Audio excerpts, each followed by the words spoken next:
उपसर्ग किसे कहे? जो शब्द के पहले लगता है। जैसे हम लोग प्र, परा, प्रपरा, अप, सम, निर, निस, दूर, दुस, वि, आंग आदि सभी जो एते प्रादेय जो 22 उपसर्गा सन्ति, ये सब जो 22 गो उपसर्ग है प्रपरा, अप, सम आदि, ये सभी उपसर्ग कहलाते हैं। प्रश्न क्या आता है कि उपसर्ग दिया रहता है, कहेगा कि उसका शब्द बनाइए इससे मिल करके, और यदि कोई शब्द दिया हुआ रहेगा तो क्या कहेगा कि आप इनमें उपसर्ग चुने। ठीक है, आइए अब हम लोग जैसे प्र है या निर है, इस दो पर चर्चा करते हैं। प्रोपरा, ठीक है, प्रोपसर्ग है, प्रो से शब्द बनना है क्या? प्रणाम, कुछ नहीं करना है, केवल शब्द मिला देना है। निर,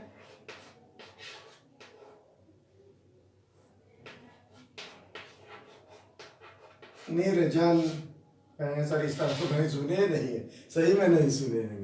निर्जन को हम लोग कैसे लिखते हैं? ऐसे लिखते हैं। तो ये ऐसे कैसे हो गया?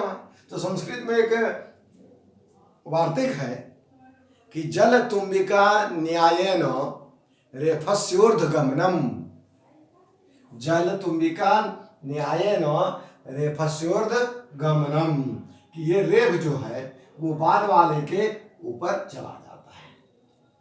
घड़ा में जैसे, जल में जैसे घड़ा रहता है तो जल नीचे, घड़ा उसके ऊपर, जल तुम्बिका न्याय, जल के ऊपर पर क्या चला जाता है? खाली घड़ा रखे तो ऊपर चला जाता है। तो इसमें तो स्वर है ही नहीं, इसलिए व्यंजन तो खाली है। तो ये कहाँ चला गया? बाद वाले के ऊपर चला गया। हमेशा याद रखिए, यदि, हाँ ये भी एक बात समझने वाला बात क्या है कि इस तरह से यदि निर्जन शब्द है तो हम इस पर देंगे, इस पर देंगे, किस पर देंगे? बहुत सारा बच्चे गलत कर देते हैं शब्द लिखने में, कभी कभी क्या करते हैं इसी पर दे देते हैं, उसको ऊपर समझ में नहीं आता। लेकिन हम लोग अभी सीख लेंगे, बोलते क्या है? इस तरह बोलते हैं, निर्जन, इस तरह बोलते हैं ना।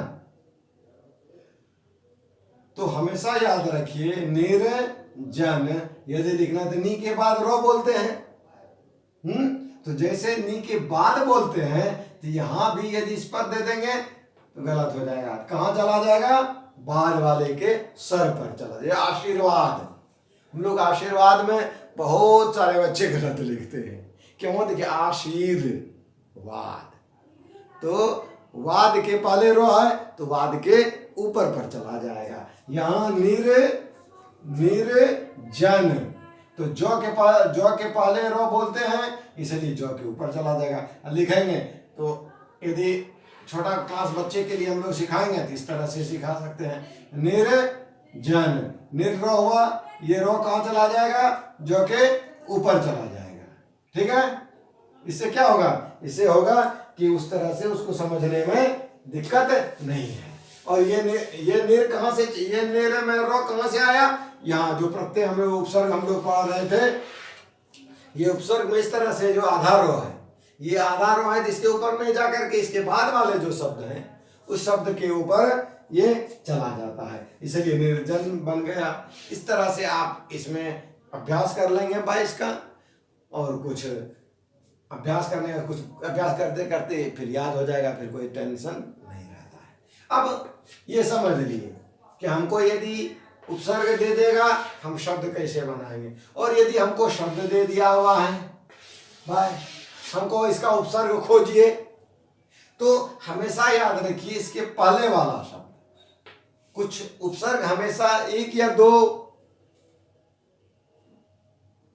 अक्षर में रहता है, दो ही अक्षर, या बहुत सारा एक ही में रहता है, नहीं, या डेढ़ में रहता है। डेढ़ में, ये इसको हम लोग डेढ़ मानते हैं, आधा रो है ना, रो पूरा नहीं, इसको हम लोग डेढ़ मानते हैं, नहीं, उस तरह से हम लोग एक अक्षर में रहता है लगभग।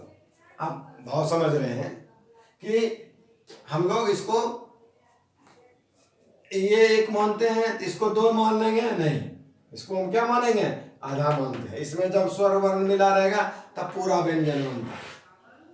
इसलिए जब इस तरह का रहेगा तो आप जैसे प्रणाम शब्द आ गया तो आप थोड़ा सा अपना दिमाग लगा करके इसको अलग कर देंगे। इसमें नी है तो नी उपसर्ग तो नहीं होता है, तो निरुपसर्ग होता है। अच्छा अच्छा, नहीं तो इस तरह से आप प्रश्न उपसर्ग में बस सोई जी, इसमें कोई माथा बच्ची नहीं करना है, बहुत आसान है कि इसमें उससे भी बढ़िया 22 जो उपसर्ग है प्राप्राम संनिर्णय दुर्दुष, ये सबको आप एक बार याद कर लीजिए और फिर चुन लेंगे। या नहीं आप तुकबंदी लगाना चाहते हैं तो प्रथम वर्ण, ठीक है, इसका प्रथम, इसका एक से ज्यादा दो है, तो इस तरह से आप निकाल करके वहां पर टिक लगा सकते हैं। टिक लगा हुआ मिलेगा तो आप टिक लगा सकते हैं, क्योंकि वैकल्पिक चार वस्तुनिष्ठ प्रश्न रहता है तो आप वहां पर इस पर आप लगा सकते हैं। इस प्रकार से आज उपसर्ग का चैप्टर यहीं पर समाप्त होता है। अब हम लोग अगले वीडियो में फिर अगले